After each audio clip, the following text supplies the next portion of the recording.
Ma ei tea, mul täna nagu pea valutab ja natukene iiveldab ka ja kui ma siin guugeldasin, siis kõik märgid näitavad, et ilmselt on mul toksoplasmoos või siis meningiit või ma ei tea, ma imestaks, kui mul oleks kõhus hoopis suur ja priske paeluss. Suure tõenäosusega pole mul siiski aga mitte ühtki neist probleemidest. Miks aga kipuvad inimesed endale haiguseid välja mõtlema, sellele teab vastust ajuteadlane Jaan Aru. Jaan, miks on nii, et inimesed endale haigusi välja mõtlevad? Meie aju on meister väheste andmete pealt suurte järelduste tegemises. Enamasti on see väga-väga hea, aga vahel võib viia eksiteele.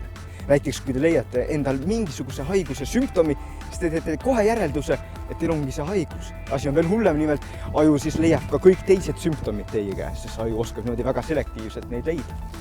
Soovitan siinkohal teaduslikku lähenemist, et esiteks te küsite, kas on alternatiivseid selgitusi, miks te need sümptomid on. Näiteks äkki olete te vähe maganud.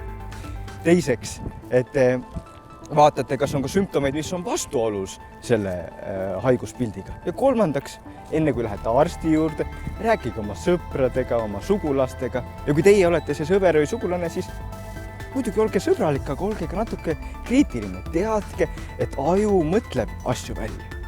Ja mis kõige tähtsam, kui ikkagi on sümptomid, on haigus, siis minge arsti juurde, aga mitte imeravitseja juurde, vaid päris arsti.